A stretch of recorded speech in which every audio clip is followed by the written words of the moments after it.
New Year's pretty soon, just a couple days away, and we'll be celebrating the new year. And hopefully, 2023 will bring in lots of bountiful and good luck to many of folks.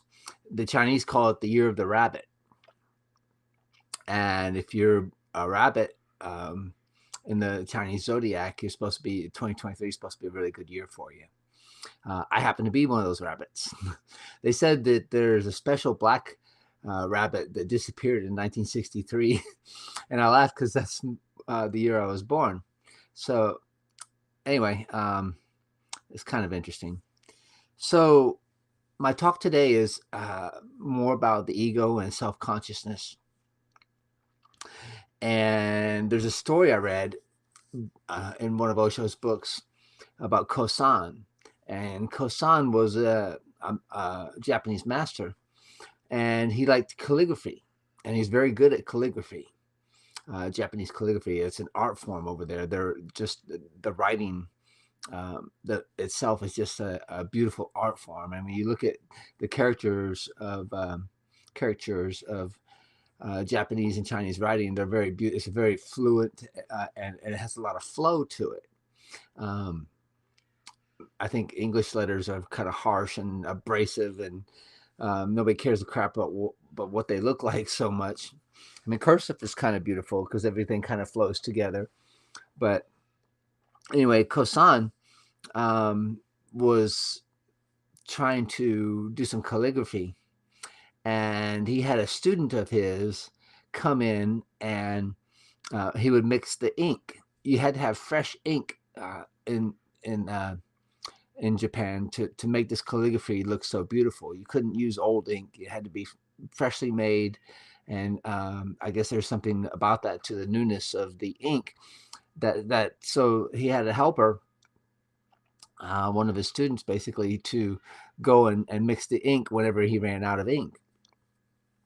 So anyway, Kosan wanted to write something, I think, for the temple that his what do you call it, their ashram, their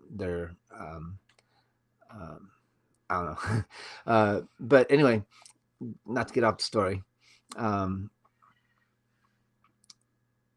Every time the student came in and looked at the paper that Kosan was writing, he says, "Oh, that one's horrible." So Kosan would throw it away and start again and start writing some more. Oh yeah, monasteries. See how my mind's working today. I couldn't even remember what I needed to get out of the kitchen today, more or less. Anyway, so let me get back to the story. So the student would come in and he'd look at it and he goes, "Oh no, that's no good. That's no good. It's not a masterpiece." And Kosan tried this for 64 tries, and each time the student or himself would think it's just not a masterpiece because it's basically because somebody was watching. It's what I understand about the story is that Kosan was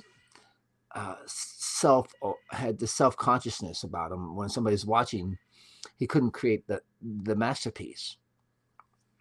And then after 64 tries, he sent the student out to get some ink, and while the student wasn't watching, then he drew the calligraphy, and the student came back into the room with the fresh ink, and he looked at it and he goes, "Now that's a masterpiece."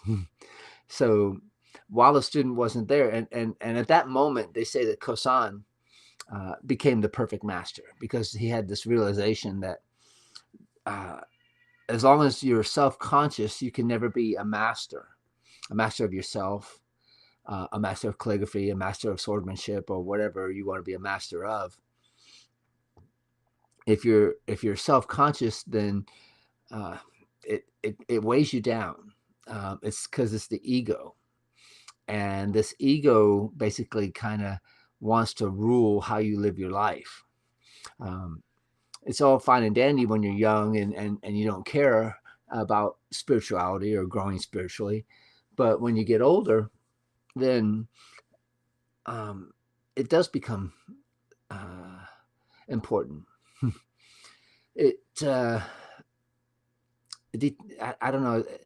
a lot of people, when they get up into their maybe 50s and 60s and 70s, they become almost like children again. But as their hair turns white, and I got plenty of that going on here, but as your hair starts to grow white, you return to a childhood, to your childhood, but not the one that you left behind when you were a kid, but you become simple again.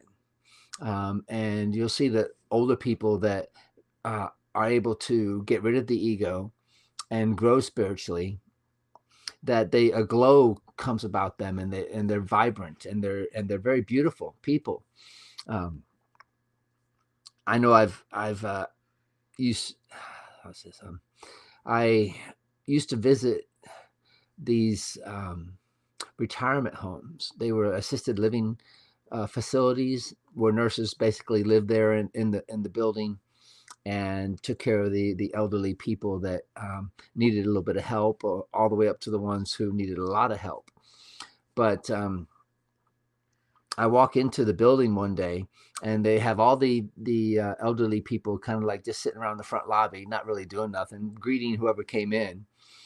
And so it's kind of this thing to look at, that some of the people were very excited to see a new person come in, or maybe their relatives maybe haven't visited them in a while or something, or maybe they don't have any relatives anymore. Who knows what goes on? Um, so anyway, I've noticed that people who didn't have this glow about them, that were kind of sad people, they were miserable people, in a sense that someone, I would walk in and say hi to them, and they're like, whoa, whoa, whoa, whoa, what are you doing here? And then somebody who's spiritual would be like, oh, hey, good to see you. I'm glad you came in. What are you here to fix today? And usually it was phone lines, which was pretty important for family members to get a hold of their loved ones as they lived in this facility. Um, the facilities took pretty good care of taking care of phone lines and uh, TV signals, and things for the comfort of these patients. But yeah, so I noticed right away that people who were able to shed their egos and live spiritual lives had a glow about them, no matter what age they got or how bad off they were. Um, they knew inside that existence is cradling them. That existence will always take care of them, and no matter, I mean, things can get really bad for sure. And in 2023, I mean, we have to face reality, and reality is kind of like a hard pill to swallow, because the way we're living right now with this ego center, there are as many realities as there are people, because we're each living in our own mind. And as we're living in our minds, then we're not conforming to what reality is. You might say things, and I see this a lot on the social media sites, that people say, I went through an awakening, and now I'm experiencing a dark night of the soul. And there's some people who've experienced like 5 years of this dark night of the soul. Oh my God, it's starting to rain. It's sunny out and it's starting to rain. Crazy. So yeah, so there's people that are going through literal hell when you started to become spiritual and facing your reality. The reality is that it was always good and bad, but it depends on your gestalt, the way you look at it. And gestalt kind of says, like, they have a picture of a beautiful woman in a black and white piece of paper, and then you refocus your eyes on the black and white piece of paper, and the beautiful woman becomes this ugly old woman. It's kind of a neat trick, and it's out there if you guys look it up. But your gestalt is that, I mean, all these bad things are going to happen no matter what year it is. But in the same sense, life has a way of balancing itself out, and all these good things are going to happen too. And if you're dropping the ego, becoming aware, and being not self-conscious, but being conscious and aware of your consciousness, not the self that others see, and you're worried about what others think or see or feel about you. That is self-consciousness, and that self-consciousness is the thing that's going to keep you away from all the beautiful happiness and spiritual things that might happen to you in 2023 or any other year after that. But just being aware and being conscious and um, practice your awareness daily. I would say meditate as often as you can. And I say that for mostly for people that really don't meditate a lot. If you already meditate a lot, then this is redundant me saying these things, but there are pills we have to swallow. And I know there are people out there that are meditating or they think they're meditating. I don't know what they're doing right or wrong, but they don't feel the blissfulness and they keep living on the dark side. And I think that's because they're being self-conscious and it's destroying their light. So drop that stuff, drop the ego. And the way to drop the ego is very easy. Basically, you grow and you mature. That's why I'm saying meditate, practice awareness, focus on your emotional state, and take that into your meditation with you. If you're feeling anger, or if you're feeling pain or whatever, take that into meditation with you and let that be the last thought before you drift away and dissolve into existence. And usually if you do that, then existence has a way of answering and helping you deal with the pain or the suffering or the anguish you might be going through. But it's a dual-edged sword, because in one hand you realize that all this bad things are going on, but on the other side of the coin is that there's so much good going on. There's so many beautiful things that are happening. I mean, spring will be upon us soon, and the waves are going to be great. Skydivers will be happy again. It's miserable jumping in cold conditions. Anyway, so that's my advice to start off your new year, is to drop self-consciousness, drop the ego. And like I say, you drop it by maturing, because the ego is kind of like an eggshell. And at a point, the chicken grows inside the egg so much that it just breaks the shell, because the shell can't contain it anymore. And the ego is so much like that shell. It's kind of like, or we are kind of like waves that are on the ocean that feel we're separate from the ocean, because there's so much power and we don't feel the ocean that's underneath us. It's roaring, it's in circular motion. It just keeps going and going and going, and the wave feels like it's its own entity, that the ocean doesn't exist. And that's the way a lot of people go about thinking about their lives, is that they feel this, that they're separate from the ocean, and the ocean basically is God. So we're not separate from the ocean. We're definitely a big part of the ocean. But I mean, there's so many cool things when I think about waves. And the egotistic person, like I said, thinks that they're just a wave and no, the ocean doesn't exist. But when you realize that you're a part of the ocean, the wave, in a sense, stops spinning for a second and dives into the ocean, and the ocean fills up the wave. It's this like dual action that goes on, and that action they call samadhi. And that action also, the first time it really happens and you're sincere about it, enlightenment happens. You can experience samadhi before enlightenment, but enlightenment, you get to see what happens in this exchange. In samadhi, you don't see it, because you basically disappear into nothingness. And it's kind of weird to think that God is nothingness, but God is wholeness and nothingness, and they're basically the same thing. Only if you want to experience that, if you want to know this godliness, you have to be ready to dissolve. You have to give up the ego. You have to stop being self-conscious. And if you are being self-conscious, check yourself and say, oh, okay, I'm just being self-conscious, and it'll change the way you relate to other people. It'll change the way you relate to yourself and to existence. And yeah, so it will help you grow. And when you grow, you drop the ego. You don't need it anymore. So it just drops on its own. And you don't carry around the ego with you. And oh yeah, I was talking about the waves too. So waves come in sets of 3 and 4, sometimes 5 waves in a set. I've seen 5 waves in a set. And it's interesting to know that when a wave crashes among the shore, it's not the end of the wave. Some of the energy goes up on shore and towards the earth and towards the ground, and some of the energy goes what they call ebb and flow. It goes back underneath all the other waves.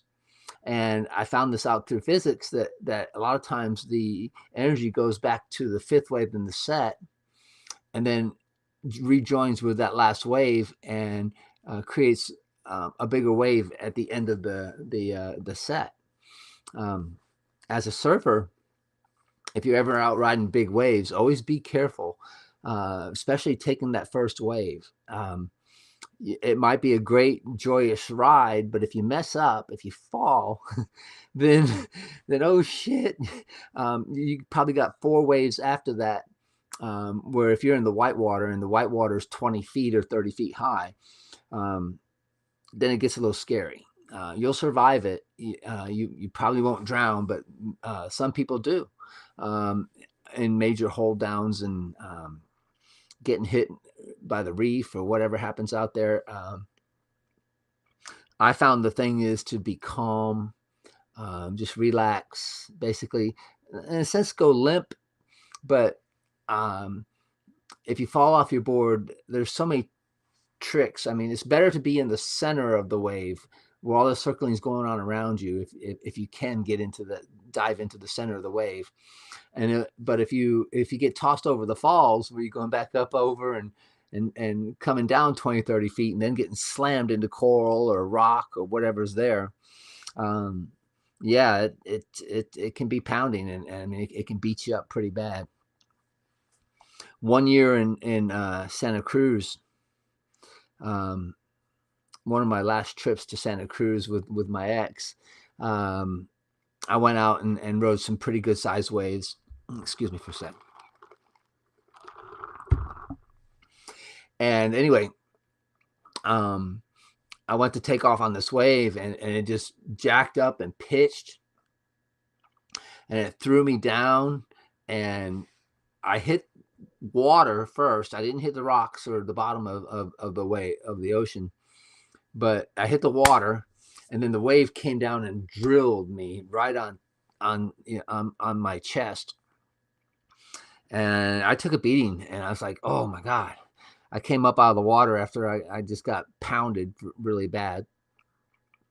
And I sat there for a minute and got back up in the lineup and took a deep breath, and I felt something in my throat. And I was like, oh God, what is that? So I hacked it up and I coughed it out, and there's a bunch of blood. And I was like, oh crap. I didn't want to quit surfing. I mean, the waves are so good, and but I was also very worried about what I may have done to my lungs. I got drilled pretty hard, but I mean, things in life happen, and if you compare going over to the falls as to certain things in life that we have to deal with, the loss of loved ones, the loss of our pets, the things that take us over the falls, sometimes just can't be avoided, and we just have to deal with it. I think the best thing to do in cases like that is just to remain centered, to remain calm. The more centered you are on your spiritual body, you can be centered on spiritually, or you can be centered on the ego. And if you're settled on the ego, you're living on the periphery of your existence, and things will get real wobbly and really crazy, really bad. And then you start wondering why you're living in this dark night of the soul, because you're living on the periphery. If you move to the center, if you just accept that this is life, and it's got its downfalls, and it's got its advantages and its peaks too. But I mean, that's kind of the agreement I think we went through when we became human and when we were born into this earth again, is that we agreed that there's going to be bad and there's going to be good. And like I said, a lot of us are living in our own realities. And like I said, there's as many realities as there are people on this earth. But reality does not conform to you. What usually happens is something drastic can happen, and it shakes you, and it'll wake you up. My friend got in a bad car wreck, and it basically shook him. He was studying to become a priest, and he got his master's in theology, but he gave it all up when he had this car accident, and he basically wanted to reassess everything in his life, especially his spirituality. But now, years later, he's a different person. And I'm not saying that religion is bad, but if you're living in your own reality, and not facing what's really there, then, like I said, you're living on the periphery, and you're going to get shook. And it's better to have a master wake you up if you can find one. If not, then sometimes existence is trying to shake you and wake you up too, and that may be what you're perceiving as bad. I mean, you think about it. It's not that there's a purpose for you having all these bad things happening to you. Bad things are going to happen, and it may seem like a storm for a while, and for some people it can be years that their lives are going through storms. But you think about this: a piece of coal, when it's heated and put under tons of pressure, becomes a diamond. And once you become a diamond, then you get polished up and get all shiny. Nothing really can harm that diamond. It's so strong, it's so pure, and it's so elegant. It's beautiful. While the rest of the people that don't go through all the hardships in life, maybe they had easy lives, or I don't know, maybe they're so out of touch with what reality really is that everything might be seen fine and dandy, but they're basically still coal. And coal rubs against coal and keeps getting blackness all over each other, and there's no harm done. But when you become a diamond, you don't need to rub the coal anymore. You've been rubbed. You've grown. And like I said to one of my friends on social media, it's like, shine on, you shiny diamond. Much love to you guys, and happy New Year to all of you. If you're reading this, or you're not reading this, if you watch this or listen to my talk, I thank you very much. I appreciate your time and energy that you put into listening to me babble on. But I guess I'll babble on another time somewhere else, maybe next year. Anyway, God bless you, and take care of yourselves. Aloha, mahalos to all you beautiful people, and blue skies to all you skydivers out there. Take care of yourselves, and let's see if I can find this. There we are. All right, take care of yourselves. Happy New Year. Bye-bye.